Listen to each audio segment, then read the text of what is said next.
ጤና ይስጥልን።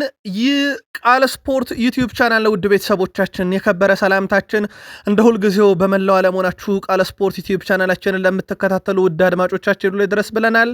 ሰላም፣ ፍቅር፣ ጤና ከምንም በላይ ዋጋቸው ውድ የሆኑትን ሁሉ ዛሬም ለእናንተ ውድ አድማጮቻችን ተመኝተን ነው መረጃዎቻችንን የምንጀምረው። እንደ ሁልጊዜው ለእናንተ ውድ አድማጮቻችን ዛሬም በመረጃ ሰዓታችን የአገር ቤት ጉዳይ አስቀድመን እናነሳለን። በአፍሪካም ዋንጫ የተወሰነ መረጃዎችን እናጋራችኋለን። በአውሮፓም የመረጃ ሰዓታችን የሳምንቱ የመጨረሻ ቀናት የሊግ ጨዋታዎች ስለሚጠበቁ የቡድን ዜና ይዘናል። በሪያል ማድሪድ በኩል እነማን ይገኛሉ እነማን አይገኙ የሚለው እናነሳለን። በሌላኛው የስፔን ኃያል ክለብ በባርሴሎናም በኩል ከዝውውር ጋር በተያዘ ትልቅ ዜና ሰምተናል። ለውድ አድማጮቻችን እናጋራችኋለን። ከዛ ውጭ የአውሮፓ ታላላቅ ክለቦችን ታላላቅ ተጫዋቾችን የተመለከተ ዕለታዊና ወቅታዊ ጥንቅሮች በቃል ስፖርት ዩቲዩብ ቻናላችን ዛሬም እንደተጠበቁ ናቸው። ተወዳጁ የእንግሊዝ ፕሪሚየር ሊግ እስከ ሰኞ ምሽት 5 ሰዓት ይቀጥላል። ከቅዳሜ ምሳ ሰዓት በርካታ መረጃዎችን ይዘናል። በእነኚህ ጨዋታዎች ዙሪያ እናነሳለን። የጥር የዝውውር መስኮት ያው ክፍት ነው። የተጫዋቾች ዝውውር መስኮቱ ክፍት መሆኑን ተከትሎ በፕሪሚየር ሊጉ እየተደረጉ ያሉ ዝውውሮችን እናነሳለን። ከዛ ውጭ የኡናይ ኤምሪውን ቡድን አስቶን ቪላ የተመለከተ ልዩ ጥንቅር ይዘናል። እኔም በቃኝ እለቃለሁ ብሏል ኦሊቨር ግላስነር። አስቀድም የወሰንኩት ነው ቢሉም ከዚህ እሳቸው ክሪስታል ፓላስን መልቀቅ ጀርባ ግን ዛሬ ትልቁን ዜና ሰምተናል። ይሄውም ዜና የጋርዲዮላ ቡድን ተጫዋች ነጥቋቸዋል። ማንቸስተር ሲቲ ተጫዋች ለማስፈረም ከስምነት ደርሷል። ያልተጠበቀ ዝውውር አይደለም፣ ግን ፍጥነቱ ነው የገረመኝ። ጠየቁ፣ በሰዓታት ውስጥ ገዙት። የማንቸስተር ሲቲ የዛሬ ዝውውር ዜና ትልቅ ነው። ለሲቲ ደጋፊዎች ይሄ ብቻ አይደለም። የሲቲው የ43 ዓመቱ ፖርቱጋላዊ ማንቸስተር ሲቲ ስፖርቲንግ ዳይሬክተር ሁጎ ቬና ገና ይቀረናል ያሉ ይመስላል። ቀጣይ ስለ ሲቲ ማንን ያመጣሉ? ሰበር መረጃ ለማንቸስተር ሲቲዎች በዝውውር መስኮቱ ይዘናል። አብራችሁን ቆዩ። በቼልሲ የመረጃ ሰዓታችን በርካታ ጥንቅሮችን እናነሳለን። በተለይም የወቅቱ አነጋጋሪና እሳቸው ሲናገሩ አሁን ካሜራማኖችና ድምፅ ቀራጮች በጉጉት የሚሰሟቸው ሰው ሊያም ሮዛኒየር መጥተዋል የሚሉት ነገር አለ። ያሉትን እንነግራችኋለን። የሊቨርፑል አሰልጣኝ አርኔ ስሎት 95ኛ ደቂቃ ግብ አግብተው ያሸነፉትን ቡድን ድጋሚ ይፋለሙታል። ያኔ ሳላስቆጠረ በአሁኑስ እንዴት ያለ አቀራረብ ይዘው ይመጣሉ የሚለው በትልቁ ይጠበቃል። በሊቨርፑል በኩል ተጨማሪ የቡድን ዜናዎችን ከሳቸው ጋዜጣዊ መግለጫ ላይ ተነስተን እናደርሳችኋለን። በማንቸስተር ዩናይትድ በኩል ያልተጠበቁ አንዳንድ ውሳኔዎችን በቀጣይ ልንሰማ እንችላለን። ምክንያቱን በማስረጃ እንነግራችኋለን። ለዩናይትድ ደጋፊዎች ማይክል ካሪክ ጋዜጣዊ መግለጫ ሰጥተዋል። ከማንቹሪያን ደርቢ ጨዋታ በፊት እንዴት ያለ ነገር ይጠብቃችኋል የሚለውን አያይዘን ስናነሳም እሳቸውና አንድ ሰውን ጨምሮ በሲቲ ላይ የመጀመሪያ ጨዋታው እንደላ ያደረገው ማን ነው የሚለው እናነጻጽራለን። በዩናይትድ በኩል በርካታ መረጃ ተይዟል። አብራችሁን ቆዩ። አርሰናል አሁን በርካታ አጥቂዎቹ ከጉዳት መተውለት እየተጫወቱ ይገኛሉ። ማይክል አርቴታ ቀጣይ ፈተናቸው እነኚህን ተጫዋቾች የመጠቀም ሁኔታ ይሆናል። ከጋዜጠኛ ጥያቄ ቀርቦላቸዋል። ከዛ ውጪ ከሲቲ ጋር በተያዘም ቀጥተኛ ተፎካካሪያቸው ጥያቄ ተጠይቆ ምላሽ ሰጥቷል። እሳቸው በአንድ ጉዳይ ላይ ግን ፍቃደኛ ሊሆኑ አልቻሉም። እንደወረደ እናደርሳቸዋለን። በርካታ ሀሳቦችን አንስተዋል አሰልጣኝ ማይክል አርቴታ ከሳምንቱ ጨዋታ ጋር በተያዘ አርሰናል ቤት ሁለት ተጫዋቾች ትልቅ ስራ ተሰርቶባቸዋል ተብሏል። ዴክላን ራይስ እና ካላፊዮሪ ናቸው። እንነግራችኋለን። የአርሰናሉን ግብ ጠባቂ ዳቪድ ሪያንም ዛሬ ማንሳት ግድ ይለናል። በምክንያት ነው። አብራችሁን ስትቆዩ እነኝና ሌሎች የተመራረጡ ርዕሰ ጉዳዮችን ታደምጣላችሁ። ላይክ፣ ሰብስክራይብ፣ ሼር አድርጉን። ለአጋርነታችሁ እጅግ አድርገን አመስጋኞች ነን። ቃል ስፖርት ዩቲዩብ ተጀመረ። ከቃል ስፖርት ዩቲዩብ ቻናል እኔ ቃለኝ መልካም ቆይታ ብለናል።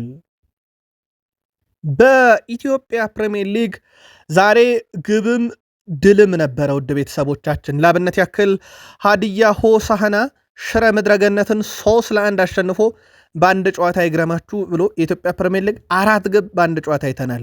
በሀዲያ ሆሳዕና በኩል ብሩክ በየነ በፍጹም ቅጣት ምት 45ኛው ደቂቃ፣ ኤልያስ አህመድ 50ኛውና ሱራፌል ተመስገን 93ኛው ደቂቃ ላይ ሶስቱን የማሸነፊያ ግቦች ሲያስቆጥሩ ሽረ ምድረገነትን ከሽንፈት ያልታደገች ግብ ተካልኝ ደጀኔ በጨዋታው 12ኛ ደቂቃ ላይ ያስቆጥሮ ነበረ። ጨዋታው በሀዲያ ሆሳዕና 3-1 አሸናፊነት ተጠናቋል። ስለዚህ የኢትዮጵያ ፕሪሚየር ሊግ ዛሬ በግብ የተንበሸበሸበት ነበረ ማለት ይቻላል። ሌላኛው መርሃ ግብር ነገሌ አርሲን ከወላይታ ዲቻ ያገናኘ ጨዋታ ነበረ። ይህ ጨዋታ 1-1 በሆናቸው ውጤት ነው የተጠናቀቀው። ጎሎቹ ከረፍት በኋላ ነው የተቆጠሉት። ለነገሌ አርሲ ገብረ መስቀል ዱባለ 83ኛው ደቂቃ ላይ መሪ ያደረጋቸው፣ ወላይታ ዲቻን ካርሎስ ዳምጠው በፍጹም ቅጣት ምት 94ኛው ደቂቃ ላይ ያቻ አድርጓቸው ጨዋታው 1-1 በሆነ አቻ ውጤት ተጠናቀቀ። ነገሌ አርሲ ከ4 ተከታታይ ድል በኋላ ነጥብ ጥሏል። ነገሌ አርሲ ነጥቡን 26 አድርሶታል። ወላይታ ዲቻ ነጥቡን 13 በማድረስ ቀጣይ የ16ኛ ሳምንት መርሃ ግብራቸው እንደዚሁ የሚጠብቁ ይሆናል። ሌላኛው መርሃ ግብር በኢትዮጵያ ፕሪሚየር ሊግ ፋሲል ከነማን ከሸገር ከተማ ያገናኘው የ0-0 ጨዋታ ውጤት ነው። ፋሲል ከነማ ያለፉትን 3 ጨዋታ ማሸነፍ አልቻሉም። በሁለቱ አቻ ሲለያዩ በአንዱ ተሸንፈዋል። ሸገር ከተማ ያለፉትን 7 ጨዋታ ማሸነፍ አልቻሉም። ሁለቱ ክለቦች አንዳንድ ነጥብ ከተጋሩ በኋላ ፋሲልም ነጥቡን 26 ሸገር 15 አድርሷል። ውድ የቃል ስፖርት ዩቲዩብ ቻናል ቤተሰቦቻችን ይህን መረጃ ለእናንተ ስናደርስ ኢትዮ ኤሌክትሪክ በኢዮብ ገብረ ማርያም ብቸኛ ግብ ኢትዮጵያ ንግድ ባንክን 1-0 እየመራ እረፍት ወጥተው ነበረ። ቀጣይ መረጃችን ላይ ሙሉ ውጤቱን ይዘን እንመጣለን። እናንተ ግን ጻፉልን። በሞሮኮ አስተናጋጅነት የሚካሄደው የአፍሪካ ዋንጫ ፍጻሜውን እሁድ ምሽት የምንመለከት ይሆናል።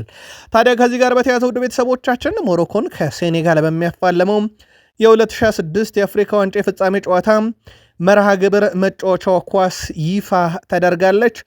አፍሪካዊ ይዘት ባለው መልኩ የተሰራችውም የአፍሪካ ዋንጫ የአፍሪካ የፍጻሜ ጨዋታ መጫወቻ ኳስም በዛሬው ዕለት ይፋ ተደርጋለች። በዚህ መሰረት ምስላችን ላይ መከታተል ትችላላችሁ።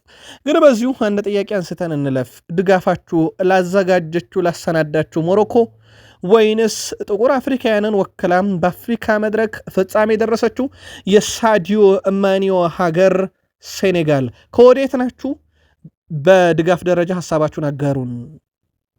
ሪያል ማድሪድ ከሌቫንቴ ጋር በሚያደርጉት የላሊጋ መርሃ ግብር ስብስባቸውን ይፋ አድርገዋል። በዚህ ስብስብ ውስጥ ኬሊያን ምባፔ ተካቷል። ጎንዛሎ ማለ፣ ማስታንቱኖ፣ ቪኒሺየስ ጁኒየር በአጥቂ ስፍራ ላይ የተካተቱ ተጫዋቾች ሆነዋል። አብዛኞቹ ቁልፍ ተጫዋቾች አሉ። አማካይ ላይ ቤሊንግሃም፣ ካማቪንጋ፣ ቫልቬርዴ፣ ቹዋሚኒ፣ አርዳ ጉለር፣ ዳኒ ሴባውስ፣ ካስቴሮ፣ ፓላሲዮ እንደዚሁም ላቪያ ይገኛሉ። አንድ ሰው ግን የለም ውድ ቤተሰቦቻችን፣ ይሄም ሮድሪጎ ጎኤሽ ነው። ሮድሪጎ ጎኤሽ ባጋጠመው ጉዳት ምክንያት በሪያል ማድሪድ እና በሌቫንቴ ጨዋታ ላይ እንደማይገኝ ተረጋግጧል። ስለዚህ በሮድሪጎ ጎኤሽ በኩል ከረጅም ጊዜ በኋላ የመጫወት ዕድልን ቢያገኝም ግን አሁን ላይ በጉዳት ምክንያት የለም። በቀጣይስ ለሳምንቱ አጋማሽ መርሃ ግብሮች ይደርሳሉ በሚለው ጉዳይ ላይ ተጨማሪ መረጃዎችን አጣርተን ለሪያል ማድሪድ ደጋፊዎች እንደዚሁ የምናደርሳችሁ ይሆናል። የባርሳው ግብ ጠባቂ አንድሬ ቴርሽቴገን ዤሮናን በውሰት ውል ለመቀላቀል ከጫፍ መድረሱ ተረጋግጧል። ጀርመናዊ ግብ ጠባቂ ቴርሽቴገን ዤሮናን እስከ ውድድር ዘመኑ መጨረሻ ይቀላቀላል ተብሏል። ባርሴሎና ዤሮናና ግብ ጠባቂው መካከል የሚደረገው ስምነትም የመጨረሻ ምዕራፍ ላይ መድረሱ ተረጋግጧል። አንድሬ ቴርሽቴገን የዢሮናን የዝውውር ጥያቄ መቀበሉን የስፔን መገናኛ ብዙሃን በስፋት ሲያስነብቡ፣ ታማኙ የዜና ምንጭ ፋብሪዚዮ ሮማኖም ማርክ አንድሬ ቴርሽቴገን ፈቃዱን ሰጥቷል። ቀጣይ ዢሮናን በውሰቱ እስከ ውድድር ዓመቱ መጨረሻ ይቀላቀላል ብሏል። ከባርሴሎና ጋር ብዙ ዝግብ ውስጥ የወደቀው ማርክ አንድሬ ቴርሽቴገን ከዋን ጋርሻ በፊትም በነሼዝኔ ቦታው ተወስዶበት ነበረ። ያ ጓንት ሰቅሎ በመጣ ተጫዋች ቦታ የወሰደበት ቴርሽቴገን ከጉዳት ተመልሶም በብቃቱ ደረጃ ራሱን ለማስገኘት በሚያደርገው ጥረት ላይ ግን ሁዋን ጋርሻ ደግሞ መጥቶ ሃንስ ፍሊክ ምን ሲደረግ እሱን ቀይሬ ብለዋል። በዚህ ምክንያት ዢሮናን ይቀላቀላል። ዝውውሩን አጠቃላይ ሂደት ተከታትለን የምናደርሳችሁ ይሆናል። ባየር ሙኒክ 11 ነጥቦች ልዩነት ቡንደስሊጋውን ይመራል። 47 ነጥቦች ከመጀመሪያ 17 የቡንደስሊጋ ጨዋታ ሪካርዱን ተጋርቶታል። በመጀመሪያ 17 ጨዋታ በርካታ ነጥብን በመሰብሰብ 66 ጎሎችን አስቆጥረዋል። በጣም በርካታ ግብ ነው በነገራችን ላይ በቡንደስሊጋ ታሪክ እስካሁን። ቪንሰንቴ ኮምፓኒ ቡድን አሁን ደግሞ እዚህ ጥንካሬው ላይ ጀማል ሙሲያላን ደምሮታል።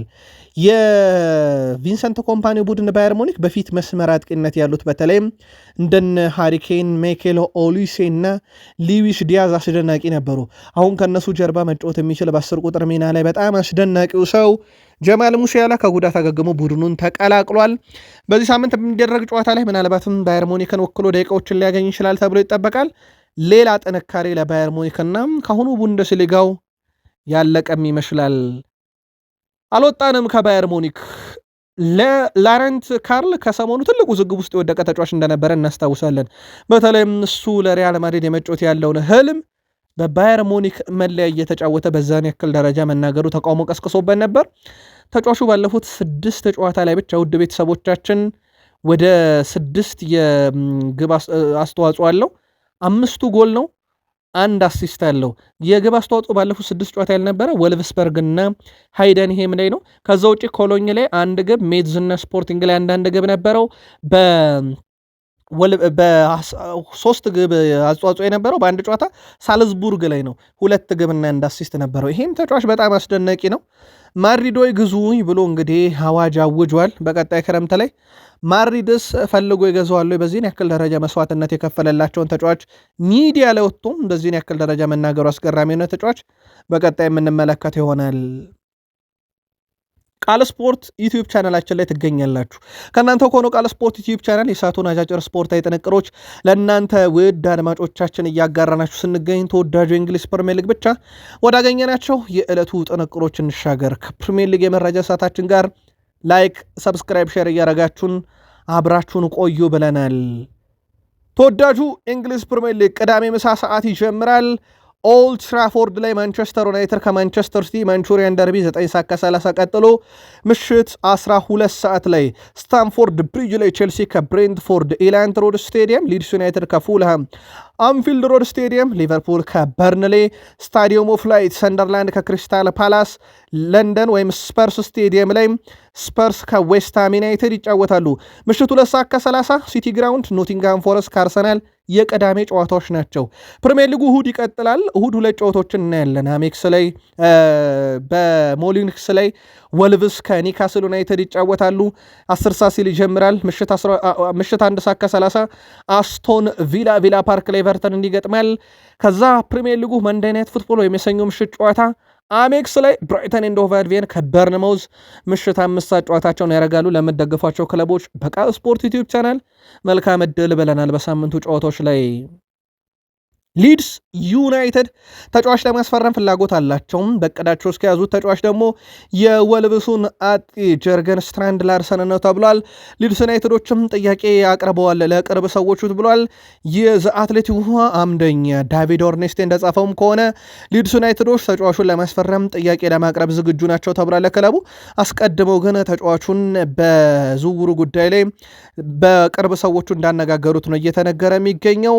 በዚህ ሰዓት ላይ ውድ ቤተሰቦቻችን በፕሪሚየር ሊጉ የፋይናንስም የውጤትም ቀውስ ውስጥ የሚገኘው ወልቭስ ይህን ተጫዋች በተመለከተ ምን አይነት ውሳኔን ይወስናል የሚለው ጉዳይ ይጠበቃል።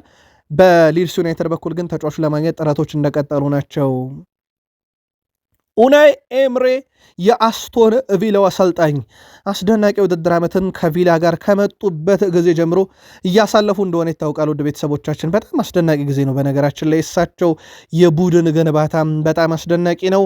ታዲያ ኡናይ ኤምሬ እንግሊዝ ፕሪሚየር ሊግ 2025/26 የውድድር ዘመን የወርሃ ታህሳስ የወሩ ምርጥ አሰልጣኝ ተደርገው ተመርጧል። የአስቶን ቪላው አሰልጣኙ ኡናይ ኤምሬ ቡድናቸውን እየመሩ በታህሳስ ወር ወይም በፈረንጆቹ የ2025 የመጨረሻው የዲሴምበር ወር 6 ጨዋታዎች 5ቱን ድል አድርጓል ቡድናቸው።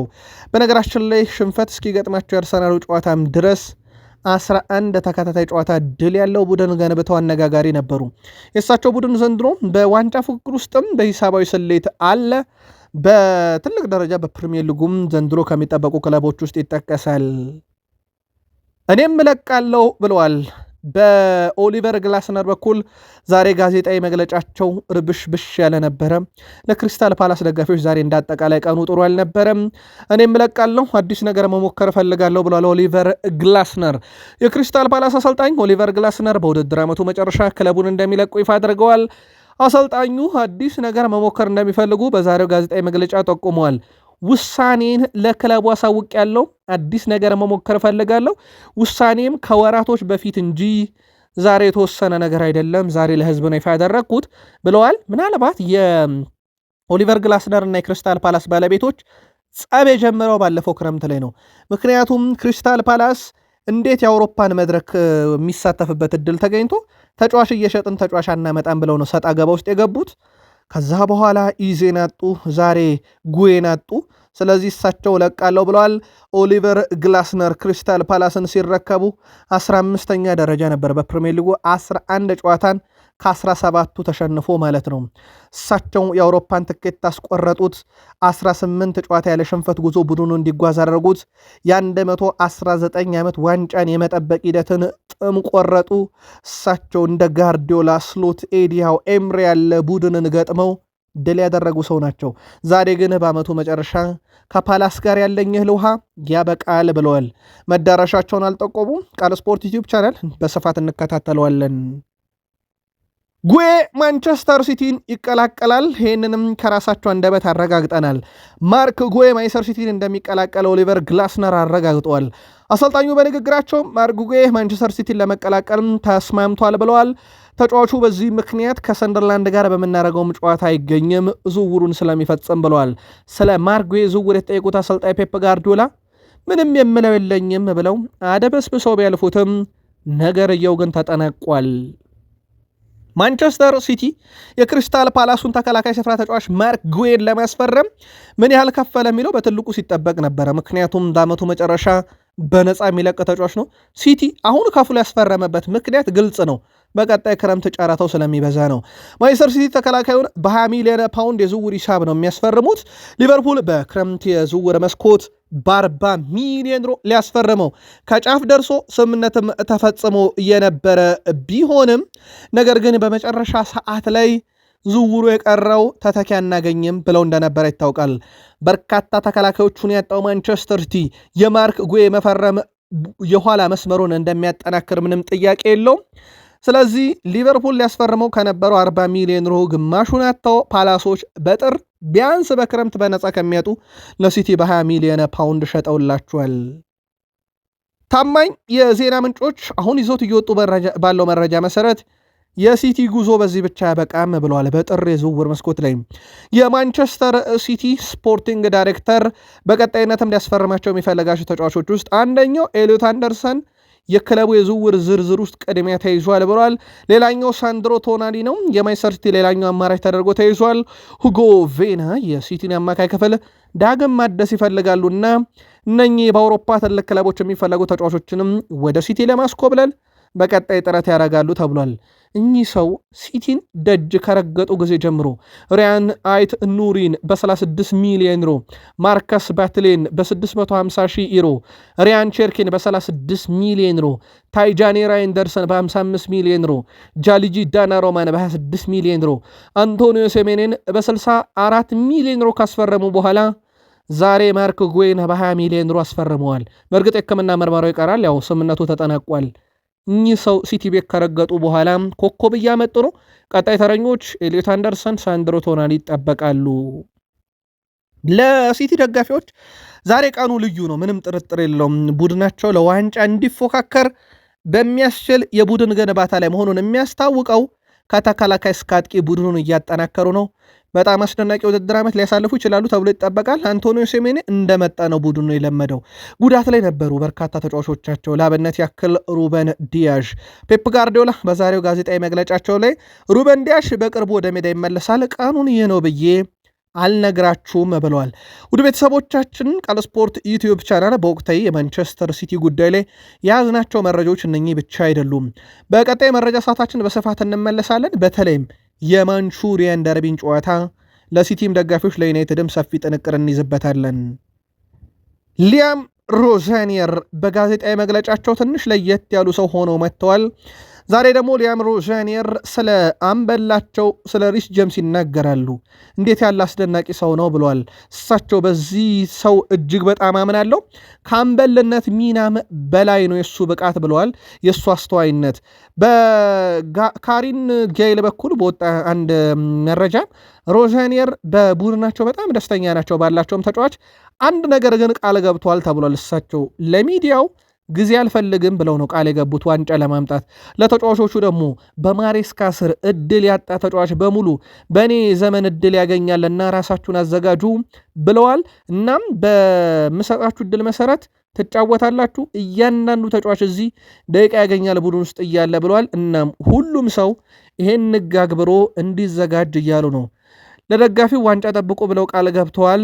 ለተጫዋቾቿ ትጫወታላችሁ እዚህ እስካላችሁ ብለው ቃል ገብተዋል።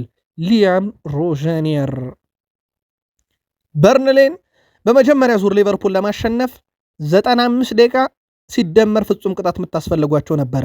አርኔ ስሎት ስለ በርንሌ የዚህ ሳምንትም ጨዋታ ይናገራሉ። በ95ኛ ደቂቃ ላይ ያሸነፍነው ጨዋታ ብቻ ነው ማየት ያለብኝ። በመጨረሻም የሚገባንን ፍጹም ቅጣት ምት አግኝተን ነበረ። ለጨዋታው ዝግጁ እንሆናለን። ሌላ ጨዋታ በሜዳችን እናደርጋለን። ከክፍት ጨዋታ ተጨማሪ ጎል እድሎችን ማግኘት እንደምንችልም በዚህ ጨዋታ ላይ በዚህ ሳምንት እንደገና ማሳየት አለብን ብለዋል። በወቅቱ ፍጹም ቅጣት ምቷን ያስቆጠረላቸው ሳላ በአፍሪካ ዋንጫ ምክንያት ለአሁን አይደርስላቸውም። አርኔ ስሎት በዚህ ውድድር ዘመንም ከካውንተር ወይም ከመልሶ ማጥቃት ብዙ ጎል ተቆጥሮብናል። ስለዚህ አማካኝ ክፍላችን አደጋን አሽትቶ የሚከላከል እናደርገዋለን ብሏል። ያው አብዛኛው ካውንተር አታክ መከላከል በአማካኝ ስፍራ ተጫዋቾች ሞር ሊደረግ የሚችል ነው። ከዛ በኋላ ተከላካይ ተጋላጭ ስለሚሆን ማለት ነው። አማካኙ ላይ ይህን ጉዳይ እናስተካክለዋለን ብለዋል። በመጀመሪያ የትም ይሁን የትም ራሳችንን ማሻሻል ነው ያለብን ብለዋል። ጨዋታዎችን በተሻለና እጅግ በጣም በጥሩ ሁኔታ ማሸነፍ ያስፈልጋል። ምክንያቱም በሻምፒዮንስ ሊግ ወይም በኤፍኤ ዋንጫ መጨረሻ ላይ የሚያጋጥሙን ቡድኖች ብዙውን ጊዜ ጠንካራ ናቸው። ስለዚህ ከአሁኑ ራሳችንን እያጠነከረን በየትኛውን መንገድ መሻሻል አለብን ብለዋል። ባለፈው የውድድር ዘመን ልምድ አለን። ፓሪስ ሰን ዠርሜን ወደ ፍጹም ቅጣት ምት አስገብተነዋል እና ከሻምፒዮንስ ሊግ ለመውጣት በጣም የተቃረበ ቡድን ነበር። ነገር ግን በስተመጨረሻ ውጤቱ ከኛ ወስደውታል። ከዛ በኋላ በትንሽ እድል ሻምፒዮን ሆነዋል። ስለዚህ እኛ የምናሳልፈው እድል የለም ብለዋል አርኔ ስሎት። አርኔ ስሎት ስለ ካልቨን ራምሴም ተናግረው ነበረ። ቡድናቸው ውስጥ ጉዳት ስላለ በአሁኑ ጊዜ ባለበት ሁኔታ እሱ በጣም ጥሩ ነው። አሁን ወደ መጀመሪያው ቡድን የመምጣት እድሉ ሰፊ ነው። አንድ ሰው በጉዳት ሳይኖር ሲቀር ሌላ አንድ ሰው እድል ያገኛል። የካልቨን ራምሴም ጉዳይ ነው ብለዋል። ያው ብራድሊ ጉዳት ስለገጠመው ግን አሁንም የተሻሉ የመጫወቻ አማራጮች እንዳሉኝ ያስባለሁ። ነገር ግን አማራጭ ሲያልቁብኝ በተጫዋቾቻችን ውስጥ እና በዙሪያችን ለመሆን በቂ ብቃት እንዳለው አሳይቷል። ስለዚህ ባሉን አማራጮች እንጠቀማለን። ካልቨን ራምሴም ይሄን እድል ከሚጠቀሙት ውስጥ ነው ሲሉ ተደምጠዋል። አሰልጣኝ አርኔ ስሎት ያው እዛ አካባቢ ላይ ጉዳቶች ስላሉ እና የሳላ ለመኖር ተከትሎ ካልቨን ራምሴ እድል ሊያገኝ ይችላል ብለዋል። ብራዚላዊ አማካኝ ካርሎስ ካዜሜሮ በማንቸስተር ዩናይትድ ቤት ያለው ለአንድ ተጨማሪ ዓመት የመቆየት አማራጭ ያካተተ ውል ሊተገበር ይችላል እየተባለ ነው። የሚሆነው ካርሎስ ካዜሜሮ በውድድር ዓመቱ በሁሉም ውድድሮች በ35 ጨዋታ በቋሚነት ከተሰለፈ እንደሆነ ተናግሯል። ካዜሜሮ እስካሁን በ18 ጨዋታ በቋሚነት የተሰለፈ ሲሆን ውሉን ለመጠቀም በቀሪ ሁሉም ጨዋታዎች ግን በቋሚነት መሰለፍ አለበት። ማንቸስተር ዩናይትድ በውድድር ዓመቱ የቀረው የጨዋታ ብዛት 17 ነው።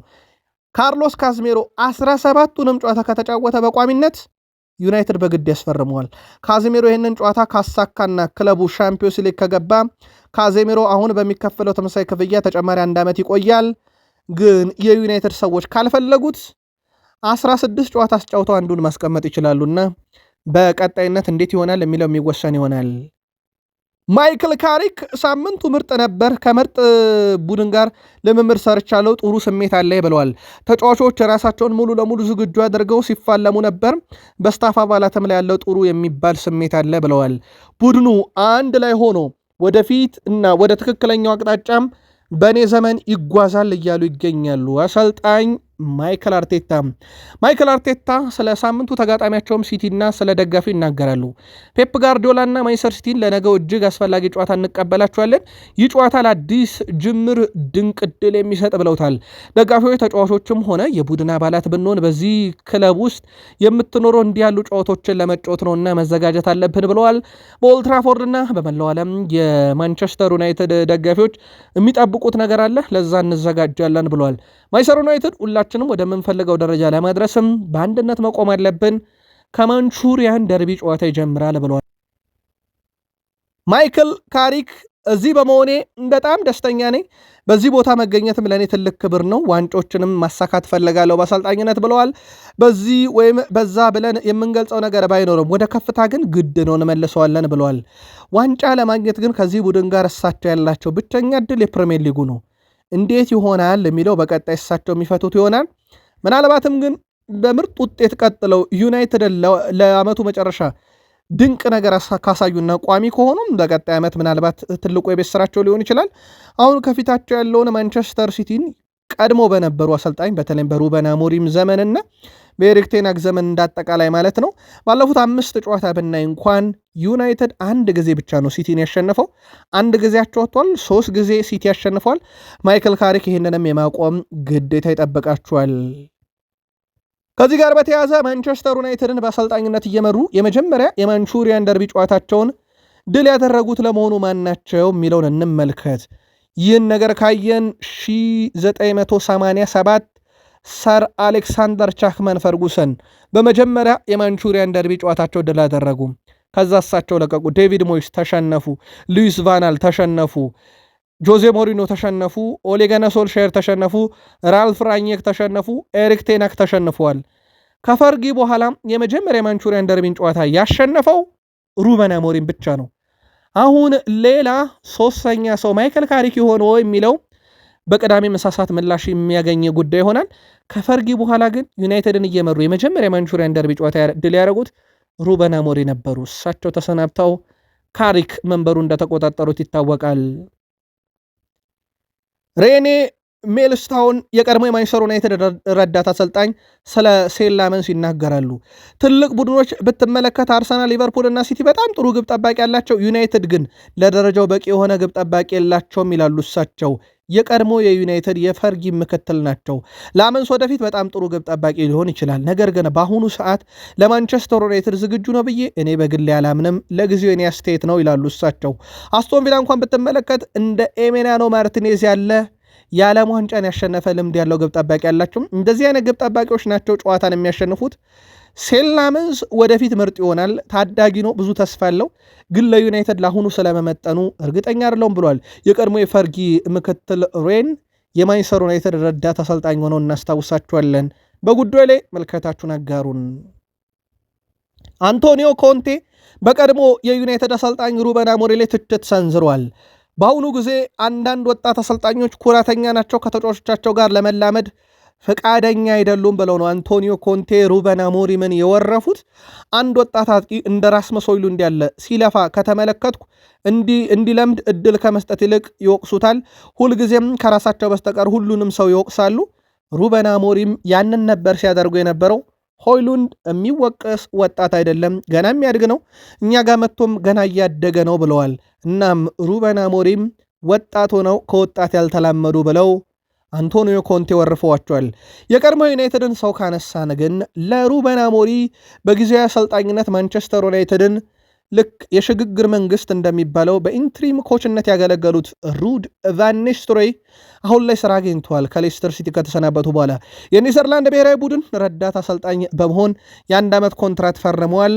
የቀድሞ ዩናይትድ አሰልጣኞች በእንዲህ አይነት መልኩ ላይ ይገኛሉ። በአርሰናል በኩል በዚህ ሳምንት በጣም ወሳኝ የሆነ ጨዋታን በሲቲ ግራውንድ ከኖቲንግሃም ፎረስት ይጠብቃቸዋል። ቡድናቸውን በተመለከተ በጋዜጣዊ መግለጫ ላይ የቀረቡት ማይክል አርቴታ 2-9 ቁጥሮችን በአንድ ጨዋታ መቼ ይጠቀማሉ ተባሉ። እሳቸው አሰልጣኙን ሲመልሱ ማይክል አርቴታ በእኔ እምነት 2 አጥቂዎችን በአንድ ላይ መጠቀም እንችላለን፣ ይሄንን ኬሚስትሪ መሞከር እፈልጋለሁ፣ በተለይም በሚቀጥሉት ሳምንታት ከምናደርገው የተወሰኑ ጨዋታዎች ውስጥ በአንዱ ጨዋታ ላይ ብለው ጨዋታ አልጠቀሱም። 2-9 ቁጥሮችን አንድ ላይ ይጠቀማለሁ ብለዋል። 2 ሲሉ ካይ ሃቨርዝ፣ ጋብሪኤል የሱስ እና ቪክተር ጊዮኬሬስክ ነው። ምናልባት ካይ ሃቨርዝን ከሁለቱም ቢያጣምሯቸው ግን ካይ ሃቨርዝ ንጹህ 9 ቁጥር አጥቂ ሳይሆን ሞር 10 ቁጥር በ8 ቁጥር ሚና በ10ኛ 9 ቁጥር ይጫወታል። ቲፒካል ነምበር 9 አርሰናል ውስጥ ምናልባት ቪክተር ጊዮኬሬስ ምንም ጥያቄ የለውም።